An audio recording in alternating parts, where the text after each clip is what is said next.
Bueno, buenas noches. Ya estamos listos.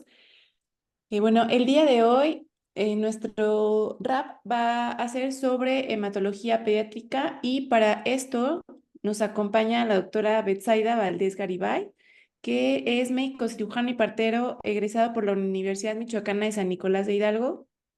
Realizó pediatría en el Centro Médico Nacional del Bajío, Hospital General UMAE 48 de León, Guanajuato. Realizó hematología pediátrica en Centro Médico Nacional La Raza. Está certificada por los colegios de pediatría y hematología pediátrica. Además, es socio activo del Colegio de Pediatría, Capítulo León y Asociación por el Estudio de la Hematología y es maestra en Organización de Instituciones de Salud por la Universidad Tecnológica de México y maestra en Investigación Clínica por la Universidad de Guanajuato. Muchas gracias, doctora, por brindarnos su tiempo y sus conocimientos. Estamos listos para cuando usted pueda comenzar. Ok, ¿me escuchan bien? Sí. Ok. Sí, Hola, claro. buenas noches. Pues muchas gracias, doctora Marta, por la presentación. Eh, Espero que valga la pena. De verdad, es uno de los padecimientos o uno de los abordajes más importantes en la población pediátrica. Vamos a tener un poquito de todo. Espero que esto sea muy dinámico. Es una comunidad de pediatras, entonces si en algún momento tienen alguna duda o algo, por favor interrúmpanme y inmediatamente en el momento lo resolvemos, ¿ok? Voy a apagar un poquito mi cámara porque tengo problemas con la conexión, entonces para mejorar un poquito la calidad de la presentación. Bueno, todo se ve bien, ¿verdad, Marta? Mm, Es que no se ve proyectar la presentación como tal. Dice vista del público. Ah, ahí, ¿Ahí? ajá. Sí, ¿Ya? sí. Sí, gracias. Ok. Bueno, pues el día de hoy, como les comenté, vamos a empezar hablando un poquito de lo que es la enfermedad hemorrágica en pediatría. Estoy dejando de lado la enfermedad hemorrágica del recién nacido, que esa pues es completamente un tema aparte. Y a mí lo que me interesa que ustedes se lleven de esta plática es que tengan las herramientas para hacer sospechas, diagnósticos probables y sobre todo referencias oportunas. Acuérdense que la población pediátrica mm, va a estar dividida en aquellos pacientes que ya tienen antecedentes familiares de alguna enfermedad hemorrágica o algunos que pueden tener presentaciones de novo. No se los, acuérdense que los ojos no ven lo que la mente no sabe y nosotros siempre tenemos que tener todo descartado. Entonces, a manera de repaso, la hemostasia pues va a ser ese sistema biológico de defensa que va a mantener el equilibrio entre un estado líquido y un estado sólido. Es la interacción del grupo de los vasos sanguíneos, plaquetas, proteínas de coagulación hasta llegar a la fibrinolisis. Porque acuérdense que no es absolutamente para nada bueno estar en un estado líquido que ocasionaría hemorragias o en un estado sólido procoagulante que generaría coágulos, ¿ok? Entonces, partimos de ahí.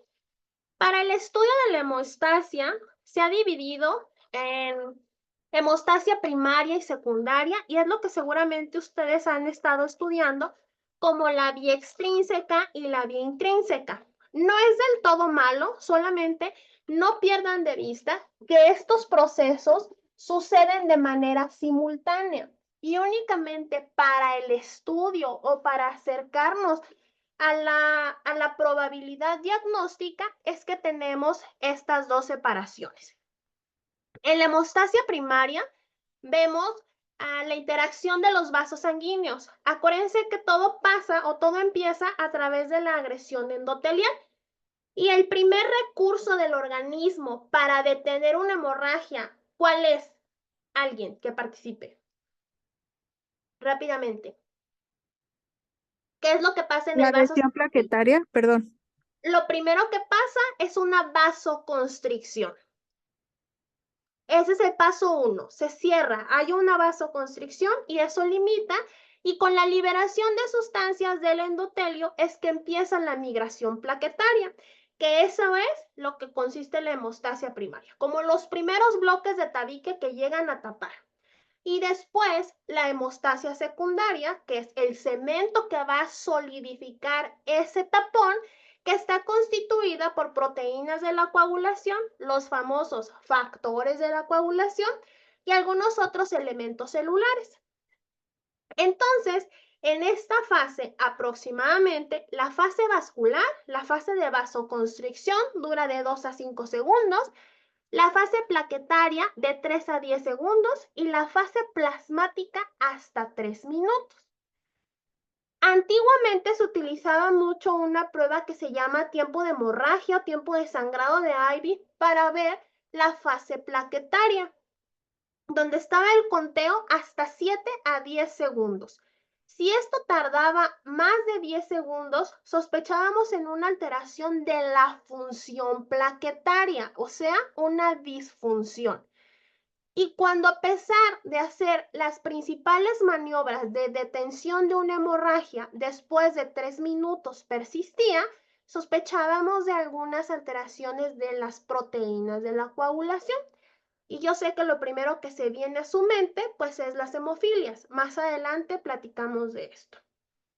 Entonces, de manera regular, pues un paciente tiene que lograr su hemostasia primaria en los primeros 10 segundos y solidificar ese tapón en los siguientes 3 a 5 minutos. Y esto es lo que les comentaba. Todo empieza por la agresión del endotelio. Aquí hay una lesión. Acuérdense que agresión significa todo aquello que va a ser una lesión a mi organismo. Si nosotros habitualmente pensamos en hemorragia y lo primero que se nos viene a la mente son lesiones penetrantes, heridas o algo que ocasione la salida visualmente de la sangre. Sin embargo, hay otras condiciones como quemaduras, como estado de sepsis, como CID, que pueden ocasionarnos este tipo de trastornos. Entonces, uno de mis maestros decían, ¿por qué nos asusta la hemorragia? Porque la vemos. ¿Por qué no nos asusta la trombosis? Porque esa no la vemos. Pero no olvidemos que todo es un proceso simultáneo. Un poquito de las imágenes que en la hemostasia primaria, qué es lo que pasa primero, la lesión, la vasoconstricción. Al haber exposición de la membrana basal del endotelio, pues va a empezar la migración de sustancias para que se ocasione la adhesión plaquetaria. Uno de los principales proteínas de coagulación en este momento involucrado es el factor de von Willebrand, que hace que las plaquetas o toda esta liberación de una forma ovoide tenga una forma estrellada, para que esa prolongación de las plaquetas abarque una mayor superficie para hacer el tapón. Y entonces esas plaquetas van a empezar con la liberación de gránulos de ADP, de tromboxano A2, y es como la señalización para que sigan llegando más plaquetas a través del reclutamiento y por fin logren hacer un tapón hemostático. Fíjense cómo todo esto va de la mano, o sea, nosotros aquí lo vemos de forma separada, pero esto es simultáneo. Entonces, esta exposición que vemos aquí de la membrana basal, de las fibras de colágeno, también hace que se produzca factor tisular. Y el factor tisular es uno de los principales detonantes, por así decirlo, de la hemostasia secundaria. Cambia la polaridad de las plaquetas y entonces esas cabecitas de fosfolípidos que estaban hacia adentro en las plaquetas se exponen para funcionar como una especie de pegamento. Se activa la trombina, se polimeriza la fibrina y a final de cuentas, ya cuando eso está solidificado, no queremos que sea una reacción perpetua, porque imagínense que esta colocación de plaqueta sobre plaqueta y siga creciendo, podemos, si esto no se limita, pues va a ocasionar una obstrucción, ¿correcto? Entonces, por eso aquí se logra, se solidifica y empieza la fibrinolisis. Entonces, Eso es lo que les digo, que tenemos herramientas diagnósticas para el estudio y que nos han enseñado desde que somos estudiantes a que hay una vía extrínseca y a que hay una vía intrínseca y una vía común y que según esto, cuando somos estudiantes lo aprendemos de forma muy aislada. ¿Alguien que quiera decirme cuáles son los factores que intervienen en la vía extrínseca? No es examen, ¿eh? Acuérdense que estamos entre amigos.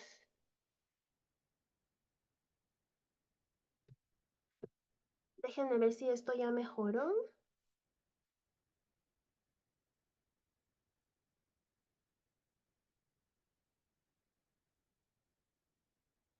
¿Se sigue viendo mi pantalla? No, ¿verdad?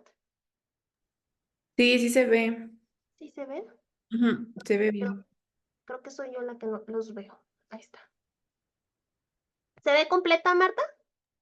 Sí, se ve completa. Está en la diapositiva de herramientas diagnósticas. Ok. Entonces, ¿alguien que quiera participar? Si no, voy a creer que Yo, ya están dormidos. sí, sería el factor, sería el 7, el 5, Ujú, el ujú. 9 y el 10. Creo que el 10 es como de una vía, es como De una la fase común. común. Ajá, Ajá. Y el 9 es de la intrínseca. ajá. Ah, ok, ok. ¿Sí? Entonces, acá tenemos de la vía extrínseca el 2, el 7.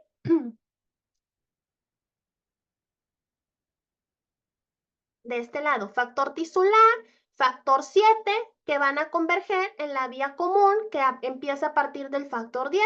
Y por la vía intrínseca tenemos el factor 9, que se convierte en factor 9 a 9 activado, que interviene el complejo tenaza y entonces se desdobla y llega otra vez al factor 10. ¿Ok? ¿Qué de aquí, qué les resulta común a ustedes? ¿Qué se acuerdan? ¿Qué les han enseñado en las clases desde universidad? ¿Qué les dijeron que se encontraba? ¿Qué enfermedades se encontraban alteradas en la vía intrínseca? ¿Quién se acuerda?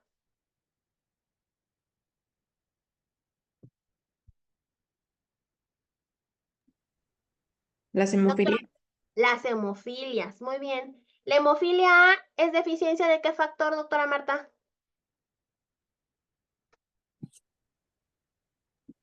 8.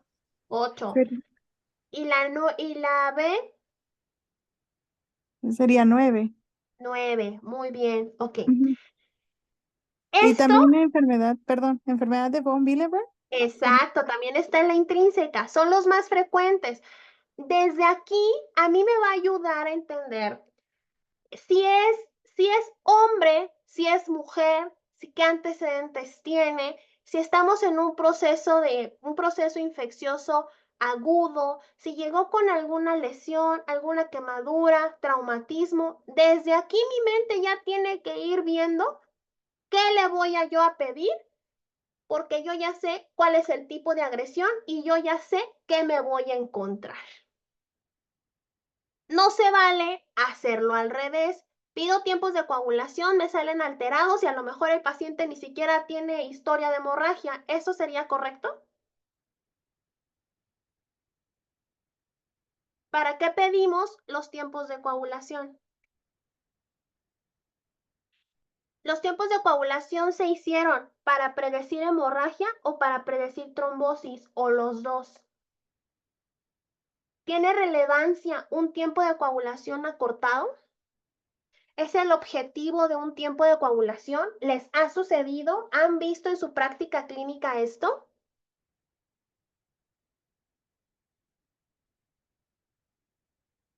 Habitualmente sí, es algo muy frecuente que nos encontramos. Solamente quiero que tengan en cuenta que los tiempos de coagulación están diseñados para la evolución de hemorragia, no para la trombosis. Entonces, un tiempo de coagulación acortado lamentablemente no tiene ninguna traducción clínica para sospecha de trombosis. Para eso hay otras herramientas diagnósticas. ¿Sale? Entonces, como repaso está suficiente. creo que vamos a entrar a la parte clínica y de esto quiero que pongamos mucha atención porque es lo que vivimos día a día. Entonces, la enfermedad hemorrágica va a surgir después de un desequilibrio precisamente de esa hemostasia que vimos, que era el equilibrio entre el estado líquido y el estado sólido. Entonces van a ser un montón de desórdenes y van a ser el resultado de anormalidades en cualquiera de las fases que ya revisamos. Y todo esto, a final de cuentas, lo que va a suceder es el evento visual que nosotros conocemos como hemorragia. Tenemos alteraciones en la hemostasia primaria, en la hemostasia secundaria, probables lesiones en el trastorno de la fibrinolisis o incluso podemos llegar a tener trastornos mixtos. No es lo más frecuente y no les corresponde a ustedes hacer ese diagnóstico, pero sí ir siguiendo la lógica que nos lleva a un diagnóstico de la presencia de un paciente con hemorragia. Pedimos tiempos de coagulación y entonces podemos hacer asociaciones.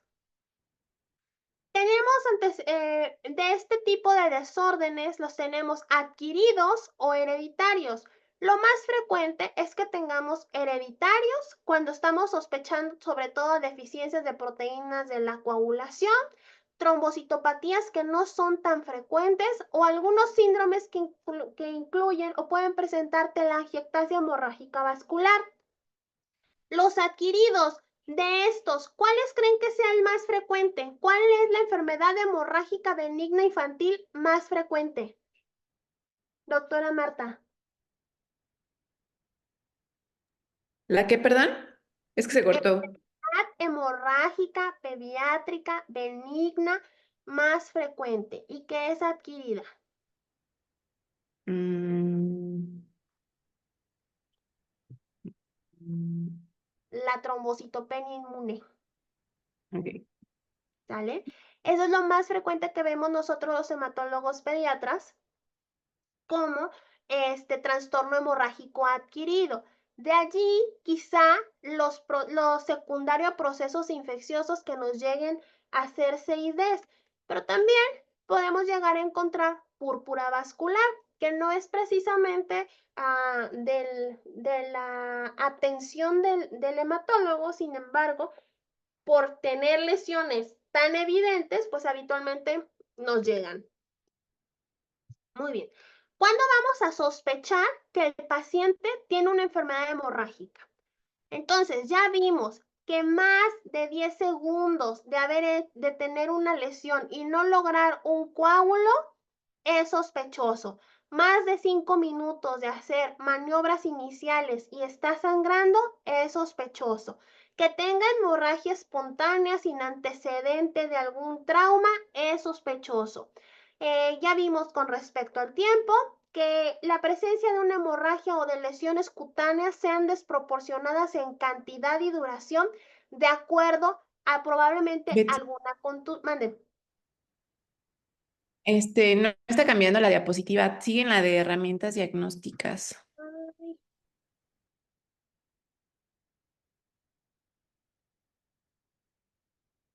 A ver, ¿ya? Sí, sí, ya. ¿Pero se ve completa o se ve la vista del presentador? Se ve la vista de presentador. Ujú. A ver, ¿qué está pasando?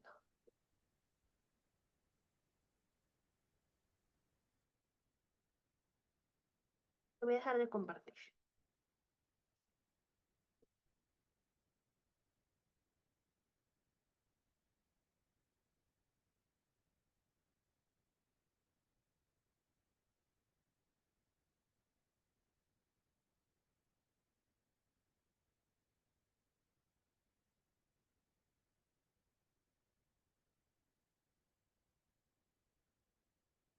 Una disculpa, ¿eh? Porque esto está...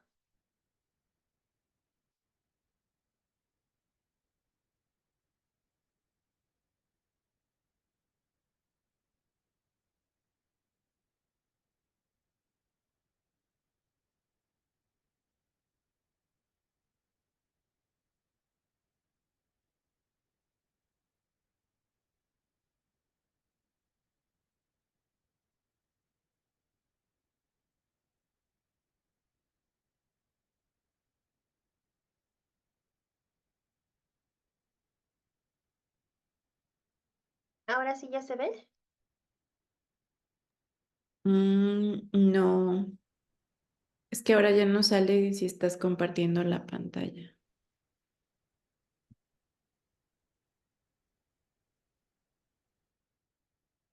Allí. Sí, Sí. ahora sí. ¿Ya? Ah, ok. Ujú. Bueno, se quedaron en herramientas diagnósticas, ¿no? Aquí. Bueno. Ah, Ya quedamos con la definición, pues va a ser el desequilibrio, los tipos de trastornos que podemos encontrar, primarios, secundarios, mixtos o alteraciones de la fibrinolisis, trastornos hereditarios, que lo más frecuente que tenemos son deficiencias de proteínas de la coagulación, y los adquiridos más frecuentes en pediatría puede ser la trombocitopenia inmune, que es la enfermedad hematológica benigna hemorrágica más frecuente, seguido probablemente de algunas alteraciones secundarias a procesos infecciosos. Y después, quizá la púrpura vascular, que bien, si bien no es de la atención del hematólogo, en algunas ocasiones nos llegan a visitar. Cuando sospechamos, cuando la hemorragia es inusual, cuando tiene hemorragias espontáneas, cuando la hemorragia dura más a los tiempos que ya revisamos, que se ha desproporcionado en cantidad y duración, o esto no es tan poco frecuente. Muchas veces durante el protocolo quirúrgico a los pacientes les toman sus tiempos de coagulación para ser sometidos a alguna intervención y resulta con tiempos de coagulación prolongados. Y de allí pues se desata toda una serie de protocolos para confirmar o descartar. Bueno, entonces, ¿cómo vamos a empezar? Siempre, toda la historia clínica, todos los antecedentes, ser muy quisquillosos en la historia familiar.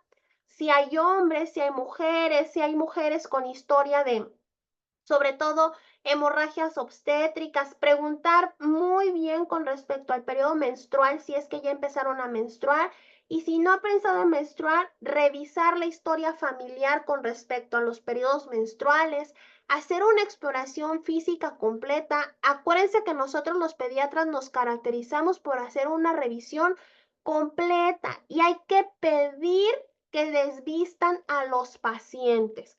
Claro que siempre deben de tener a un familiar acompañante o a otro personal de salud allí en su consultorio. Y una vez que ya tenemos todo el récord familiar, la exploración física, ahora sí vamos por fases. ¿Qué estudios de laboratorio vamos a solicitar? Dependiendo de la edad, si es una edad temprana o si es una edad tardía, acuérdense que la edad juega un papel muy importante en la sospecha de enfermedades hemorrágicas congénitas.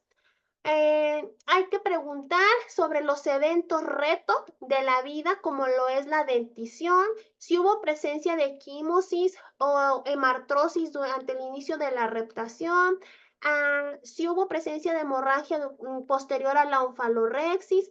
Todos estos que muy pocas veces somos tan detallistas en hacer estos cuestionarios, si se presentan durante el primer año de vida, muy probablemente sí nos estemos enfrentando a una enfermedad hemorrágica congénita. Si es en edades posteriores, preescolares, escolares, que se relacionan con las actividades físicas, probablemente es algo adquirido y seguramente sea de menor gravedad. Ah, Hay que preguntar sobre antecedentes traumáticos, si ya fueron intervenidos quirúrgicamente antes de tener sospecha de enfermedad hemorrágica, cómo les fue, si hubo necesidad de realizar transfusiones, si ahora que están haciendo muchos procedimientos dentales profilácticos en los pacientes con caries, todo este tipo de padecimientos hay que preguntar.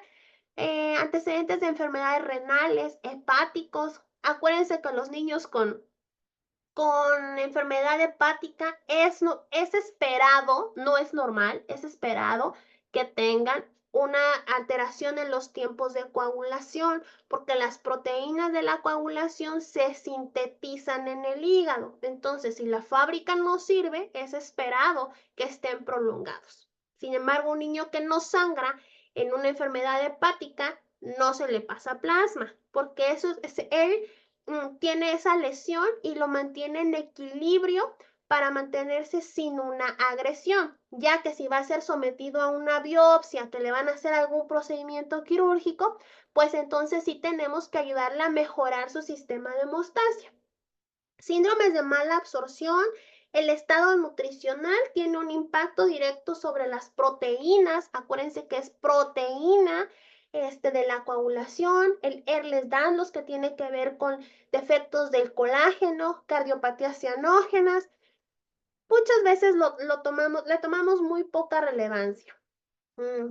La historia familiar, como les comentaba, al preguntar de manera dirigida sobre algún problema hemorrágico, qué tipo es, a qué edad empezó, la gravedad va en relación a si ha necesitado hospitalizaciones, cuidados intensivos, transfusiones, el número de personas afectadas en el linaje familiar y sobre todo tratar de especificar el diagnóstico.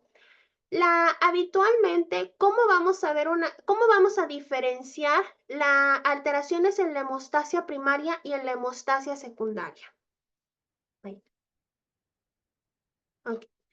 Habitualmente, en la hemostasia primaria, tenemos algunos sangrados persistentes en un solo lugar. Podemos tener alguna causa local. Nunca descarten, Aquí en la hemostasia primaria habitualmente son lesiones mucocutáneas y en la secundaria se van a ver intervenidas algunas articulaciones o vamos a tener hematomas muy importantes que van muy poco relacionados a la intensidad de alguna lesión. Si el sangrado es persistente en un solo lugar, hay que preguntar.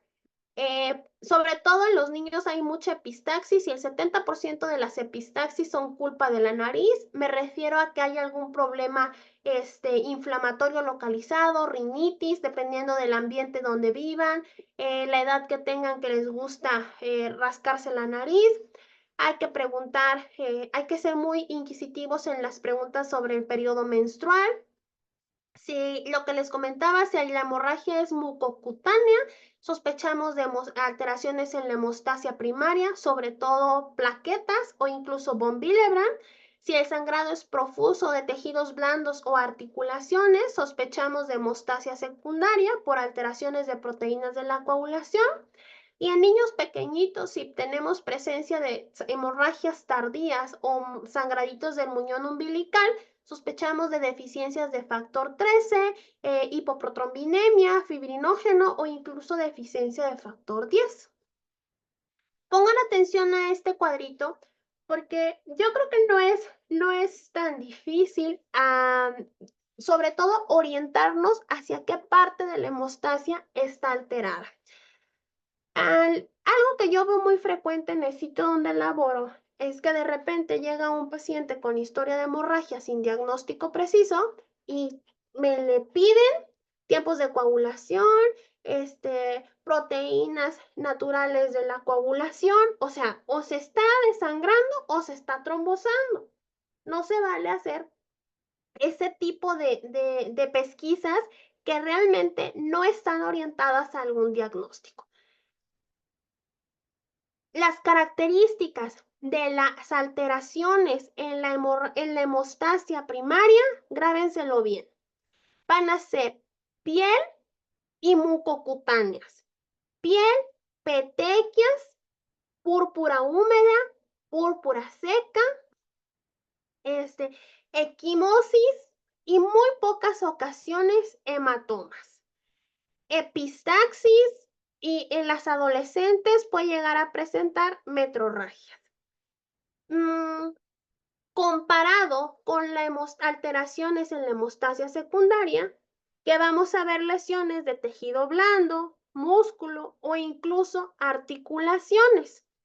El sangrado posterior a un corte pequeño en la hemostasia primaria sí se va a presentar porque tenemos una disfunción de nuestro primer tapón y en la hemostasia secundaria habitualmente no. Petequias, un montón en la hemostasia primaria. En la secundaria no. Equimosis pequeñas y superficiales en la primaria y en las secundarias van a ser unas bolonas, pero sí bien profundas y bien palpables. Hemartros, sobre todo en la secundaria. Y hemorragia, después de un trauma o una cirugía, habitualmente en las alteraciones de la hemostasia primaria van a ser inmediatas y en la secundaria retardadas. Son características muy finas de los que sí nos es posible identificarlas en un paciente con hemorragia. Entonces, tenemos que tener consideraciones para la adecuada lectura de los tiempos de coagulación, que es nuestra fase 1 de herramienta diagnóstica. Tenemos para poder nosotros evaluar la calidad de una muestra de laboratorio, pues pasa por fases preanalíticas, analíticas y posanalíticas. En la fase preanalítica, todos estamos en contacto con médicos en formación, que muchas veces tienen venopunción difícil, las muestras se toman de los catéteres y no se lavan bien. No notificamos al laboratorio que el paciente está con algún medicamento de anticoagulantes. El tiempo que pasa la muestra en reposo antes de ser procesada, la caducidad de los tubos. No todos tenemos la juiciosidad de revisar la caducidad de los tubos que estamos utilizando. Muchas veces tenemos problemas con que la solicitud sea adecuada, omiten los nombres, cambian los nombres, los números de registro, y pues eso es más que nada el error humano. Luego, en la fase analítica, que ya no depende de nosotros, sino que en parte del equipo de laboratorio tenga sus equipos bien calibrados, la calidad de los reactivos, y otra que nos vuelve a tocar a nosotros es la interpretación que le vamos a dar a esos primeros resultados que nos están dando. Bueno, en la fase 1 vamos a solicitar una biometría hemática para evaluar la cuenta plaquetaria, tiempo de protrombina, tiempo de tromboplastina parcial activada y el TT. Esto va a ser nuestra fase 1. Todo paciente con historia de hemorragia, con evidencia de hemorragia, entramos con esto. Esto va a ser nuestro escrutinio. No digo tiempo de hemorragia porque desafortunadamente ya los laboratorios no hacen este estudio. Entonces, los tiempos de coagulación habituales y su biometría hemática. Les digo que antes pues era para evaluar la disfunción plaquetaria, se puncionaba el lóbulo de la oreja o se hacía una pequeña incisión y con un papel filtro se iba tomando la sangrecita hasta que dejaba de sangrar, pero pues eso ya quedó. ¿Cuándo vamos a considerar que unos tiempos de coagulación están alterados? Habitualmente los laboratorios donde nosotros trabajamos no son laboratorios especializados en coagulación. Entonces se ha propuesto que toda diferencia de los tiempos de coagulación, una diferencia con un testigo de 3 segundos para el TP y 5 segundos para el TTPA, se considera de sospecha. Ojo. Habitúense a leer los tiempos de coagulación con respecto a un valor testigo. Los tiempos de coagulación no se leen en rango. La mayoría de los hospitales de las instituciones públicas les van a poner, por ejemplo, TP de 20 y abajo, 20.0, porque esto se leen en tiempo. Acuérdense que lo que está midiendo esta prueba son los segundos que tarda en hacer un tapón. Entonces, el TP de un paciente es de 18 y el testigo es de 20. Tiene una diferencia de 2 segundos. Esto se considera normal. El TTPA tiene un reporte del paciente que tiene 32 y el testigo tiene 35. No me está prediciendo trombosis porque está cortado con respecto al testigo, simplemente se considera normal. Ahora, si llegan a salir alterados, el paso número 1 es descartar un error en la prueba. Y más si el paciente no tiene clínica de una hemorragia, pues, que te llama la atención. Descartamos el error humano, vemos de dónde se tomó esa muestra, si tiene condiciones para sospechar de la presencia de un inhibidor como el anticoagulante lúpico, bajamos directamente al laboratorio y preguntamos. Si a esto se le agrega una biometría hemática con trombocitopenia y el paciente está en cuidados intensivos, bueno, ya lo iremos asociando con una CID. O si está en los dos, probablemente una alteración de la vía común es muy raro. Cada una de estas situaciones se tiene que dar el contexto de la situación clínica en la que se encuentre y sobre todo yo hago mucho énfasis en las enfermedades hepáticas porque son las que más alteraciones no sintomáticas nos van a dar. Ahora, por orden de frecuencia, si está alterado TTPA, que es el más frecuente, y es un hombrecito, tenga o no tenga historia familiar de hemorragia, la deficiencia más frecuente diagnosticada es deficiencia de 8. Le sigue deficiencia de 9 y en tercer lugar, deficiencia de von Willebrand. Ojo con el von Willebrand. Von Willebrand es un tema aparte. Tenemos deficiencias cuantitativas que sí nos van a dar alteraciones en estos dos o deficiencias cualitativas que nos van a dar mucha hemorragia sin alteraciones en los tiempos de coagulación. Entonces, oficialmente, von Willebrand es la enfermedad hemorrágica más común, menos diagnosticada. ¿Por qué creen ustedes? Bueno, se debe a que habitualmente, como hacen mucha hemorragia de mucosas, dicen la mamá menstruaba mucho y la abuelita también, entonces es esperado que esta niña también menstrue. El papá sangraba de la nariz y el abuelo también, y entonces que esté sangrando de la nariz es algo normal en la familia. Los sangrados no son normales, en ningún lado. Entonces, todo debe de tener una explicación. Entonces, quédense con este orden de frecuencia. Ya para casi concluir, en un pequeño resumencito, acuérdense, tiempo de protrombina prolongado, vamos a solicitar dosificación de 2, de 5, de 7 y de 10.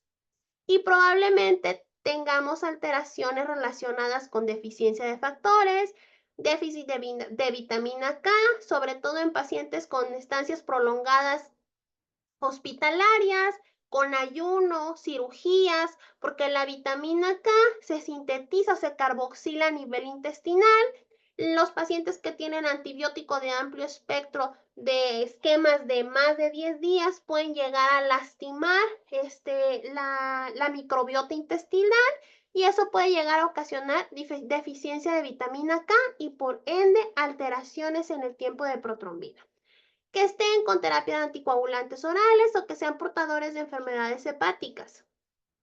Tiempo parcial de tromboplastina activada, los más frecuentes, 8 o 9 von Willebrand, o algunos pacientes, sobre todo los más pegaditos a la adolescencia, sospechar de presencia de inhibidores, TT prolongado, sospecha de disfibrinogenemia. Realmente esto es lo menos frecuente que nos vamos a encontrar. Entonces, tratar de tener aquí nuestro diagrama mental de qué está prolongado, qué pido para confirmar lo que yo ya estoy pensando. ¿Sale? El paso 1 siempre va a ser sospechar. El paso 2 va a ser identificar con la clínica y el laboratorio. Y hay que corroborar con una segunda muestra si ya descartamos el error humano que platicábamos en las fases anteriores. Y sobre todo, pues hay que mandar. El paso 3 y el más importante es el envío. La clínica manda, no todos los trastornos hemorrágicos van a ocasionar de manera inmediata alguna alteración cuantitativa y visible. Les comento esto. Un paciente recién nacido con historia familiar de primos en primos hermanos con diagnóstico de hemofilia A nace por parto, varón, hijo de una hermana de una tía de estos pacientes. Presenta equimosis en las costillas cada vez que lo abraza su mamá. A los 5 meses presenta aumento de volumen del escroto.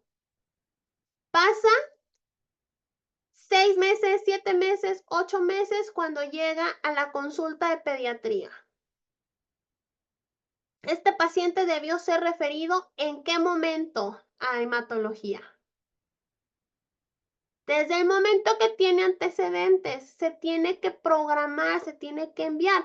Desafortunadamente, a este paciente le tuvieron que hacer orquiectomía. Entonces, ojo, la clínica manda paciente que sangra, paciente que se tiene que completar su protocolo de estudio. Hay que segmentar a la población. Aquellos que tienen historia familiar conocida, es un envío urgente. Se tiene que descartar. Y si es un paciente sin esto, pues hay que tratar de completar su protocolo de estudio para que llegue. Poco a poco van a ir adquiriendo experiencia y yo entiendo que el camino pues es un poco complicado, a veces nos vamos a dar algunos golpes, porque la hemorragia se encuentra hasta en el 70% de las leucemias agudas y se puede presentar como una trombocitopenia leve. Pero siempre la clínica de un paciente con una enfermedad hemorrágica va a ser muy diferente a alguien que ya viene arrastrando alguna enfermedad maligna. No subestimen a las mamás. Ellas siempre les van a decir, no está bien, o van a ser nuestra arma visual más fidedigna cuando podemos hacer este tipo de discernimiento. Entonces, ¿qué se van a llevar a su casa? Que los laboratorios son auxiliares, no son determinantes. Nosotros no curamos laboratorios, vemos niños y la expresión clínica que tienen. Los laboratorios pues tienen una indicación específica. Las deficiencias congénitas habitualmente aparecen en la primera década de la vida. Muy pocas veces los pacientes que debutan en la adultez o que se encuentran en los protocolos quirúrgicos, pues se pueden relacionar a alguna deficiencia leve y no olvidar a las madres con antecedentes de enfermedad hemorrágica. Se han hecho muchas herramientas para tratar de que la enfermedad hemorrágica se diagnostique de forma oportuna para que las deficiencias cualitativas, sobre todo enfermedades como von Willebrand, estén presentes en nuestra mentecita y que la tengamos allí haciendo ruido. No el hecho de que tengan las pruebas iniciales normales, quiere decir que no tiene, hay que completar bien. Y nuestro trabajo como pediatras es enviarlos de manera oportuna. Cuando escaneen este código, van a encontrar es una checklist. Hay una herramienta en español y hay una herramienta en inglés. Entonces, ahí hacen el checklist de cuánto tiene de hemoglobina, cuánto tiene de plaquetas, la historia familiar, todo viene allí y les da un puntaje. Y allí mismo les dice alta sospecha de enfermedad hemorrágica. Cuando están en la consulta, se los recomiendo que siempre lo tengan a la mano y también traten de tener este tipo de tablitas para las adolescentes que les llegan a consulta por trastorno hemorrágico. El uso, la duración de más de 5 días de un periodo menstrual con uso de toallas nocturnas, más de 4 al día, que les esté dando repercusión en hemoglobina, se tiene que estudiar. ¿Sale? Ahora, yo le comenté a la doctora Marta que íbamos a hacer examen. ¿Qué tanto aprendimos? Les vamos a dar 5 segunditos y de acuerdo a cómo me vayan apareciendo aquí, les voy a ir preguntando, porque si no, no van a querer participar conmigo. Doctora Marta Álvarez, Bueno, presente. es Muy bien. En la figura de la rodilla, ¿qué tipo de alteración en hemostasia primaria o secundaria? sería secundaria. Secundaria. ¿Por qué, doctora Marta? Bueno, en la primaria nos comentaba que iba a ser como más asociado en las mucosas. Bueno, iba a ser puede ser la trombocitopenia seca o la húmeda y ¿Qué tiene este paciente, doctora? una hemartrosis. Hemartrosis. Entonces, quedamos. Hemartros secundaria. Ujú.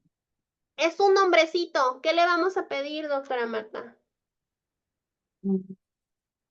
¿Cuáles van a ser sus estudios iniciales? Bueno, una BH, Ajá. los tiempos de coagulación, Muy bien. ¿Y qué espera encontrar? mm, una alteración ¿En cuál? en el TTPA, Perfecto. ¿Su principal sospecha? una hemofilia, ¿De qué tipo? este, eh, ¿Alguien dijo por ahí? ¿Fuerte? ¿Yo puedo? Sí, adelante. Hemofilia. Hemofilia A. Perfecto. Acuérdense, varón, hemartros, TTPA prolongado, hemofilia A hasta no descartar lo contrario. Muy bien. Siguiente imagen, doctora, que estaba hablando. Alteración en hemostasia primaria o secundaria. Sería en hemostasia primaria. Muy bien, doctora Liz. ¿Por qué? Igual por las mismas causas, por el tipo de lesión, ¿Qué tipo de lesión es? que es un hematoma. Bueno, Ajá. es una equimosis, es Una equimótico. equimosis, ajá, que se Pues extiende como, hasta acá, hasta los muslos, ¿no? ajá, Muy bien. y Contexto, mujer, 5 años, ¿qué le pide? una BH, ¿Qué sospecha? trombocitopenia primaria autoinmune, que es como de la más frecuente. Es trombocitopenia inmune. Si es primaria o si es secundaria, ya lo veremos después. ¿Sale? Ok. Gracias, doctora Liz. Sí. Doctor Manu Ortiz.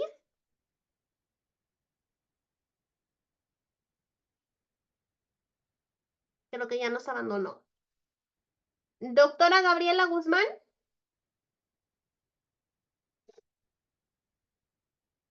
También ya nos abandonó. Doctor Armando. Abandonados. Patricia Sánchez.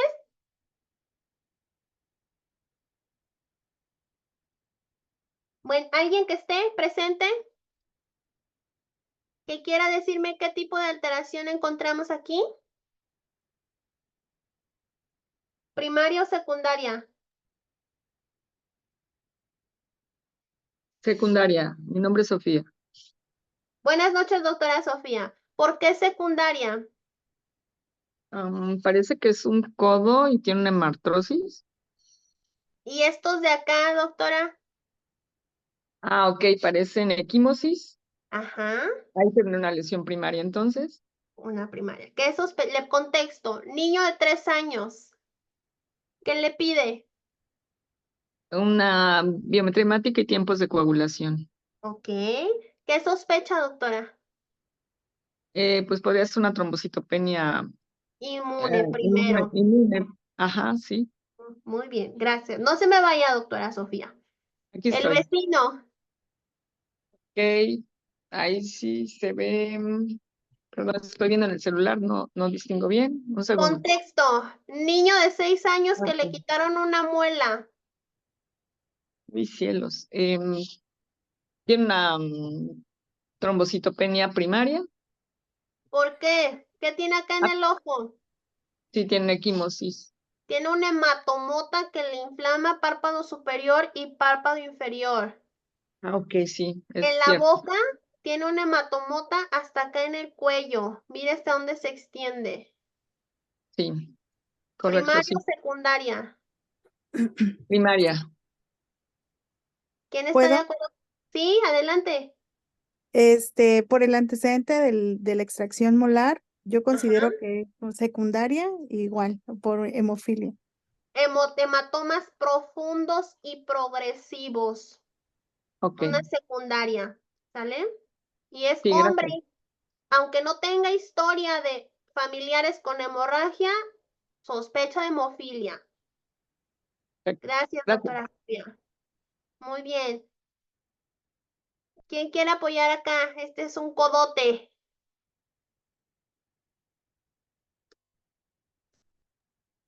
Ya casi terminamos. También es una hemartrosis. Las Hemartrosis. Principal sospecha, hemofilia. Acá, también parece una hemartrosis y de la eso. Ahora viene el truco. ¿Qué es? ¿Primaria o secundaria? mm, primaria, ¿Por qué, doctora Marta? ¿Qué le parece? como petequias. ¿Quién está En de el- acuerdo con la doctora Marta? Sería púrpura, ¿no? ¿Cuál? ¿En la primera imagen o en la segunda? Ah, ¿En la primera? ¿En la primera? La niña con lesiones. ¿Qué tipo de lesiones, doctora Liz? ¿Cómo las describiría? Ah, ¿Le parecen petequias? no, y tampoco tienen, no parece púrpura, ¿no? O sea, no, Muy bien. ahí no ¿Y sabría. este niño de acá? ¿Dónde tiene las lesiones? Violáceas. En los muslos. ¿Qué le piden? Pregúntenme. ¿Qué le quieren pedir? Igual sería lo de rutina, la BH, Ujú. ¿Qué espera encontrar en la BH, doctora? disminución en la cuantificación de las plaquetas. Si le digo que están normales, ¿qué es? Este, pues le pediría tiempos, porque si no ya sería una, trombastenia de Glassman. O sea, Normales. Tiempos de coagulación normales. trombastenia de Glassman. ¿Dónde están No. las lesiones, doctora? Colapsé. Piernas que llegan a los pompis. Ya lo dijo usted hace ratito. Una púrpura, ¿no, doctora? Una púrpura vascular. Así es. Y sí es una afección de la hemostasia primaria, pero entra por complejos inmunes. Entonces, si llega así, pues los papás van a ver está sangrando y por eso llegan a hematología. Pero no tiene afección de plaquetas ni de proteínas de coagulación. Solamente hay ahí una lesión por complejos inmunes y eso permite la extravasación de sangre a la piel. Entonces, ojo, no todas las afecciones hemorrágicas nos van a dar alteraciones. Acuérdense, ¿eh? Doctora Liz, ¿qué ve acá? Púrpura húmeda. Muy bien. ¿En quién vemos púrpura húmeda? Trombocitopenia primaria. Ok, acá, ¿qué vemos? Es una equimosis. Un hematomota, miren Hematoma. nomás. Ajá, es un Hasta hematoma. acá, un Igual hematoma. asociado Sospecha, a hemofilia. deficiencia de proteínas de la coagulación. ¿Sale? Ujú. Pues de mi parte sería todo. Muchísimas gracias por la espera. Espero que haya sido, pues, agradable, que les haya gustado. Déjenme ver, déjenme reiniciar mi cámara. Hermosa clase. Emocionada, Miri. Si les gustó, con todo gusto. Lo más importante que espero que se lleven es que de verdad lo primero que nos tiene que pasar por la mente es la sospecha.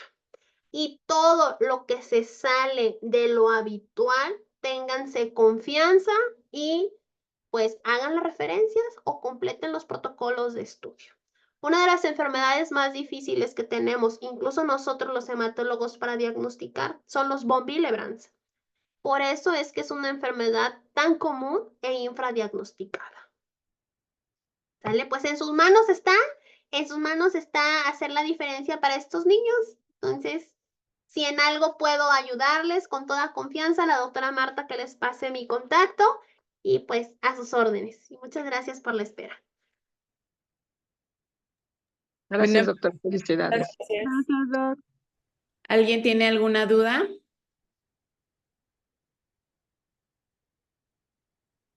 No, ¿Nadie, ninguna duda? A ver, veo acá algo en el chat. A ver si... Felicitaciones. Ah, Bueno, pues muchísimas gracias, doctora, por compartirnos todos sus conocimientos y por estar un ratito con nosotros y por colaborar con nosotros, este grupo de residentes, esta comunidad que ahora ya se ha vuelto tan grande. Muchas gracias por todo. Y si no hay pues más dudas, pues damos por terminada la sesión del día de hoy. Y nuevamente, muchísimas gracias. al contrario, cuenten conmigo si en algo más les puedo apoyar. Bueno, muchas gracias. Hasta Buenas luego, buenas noches.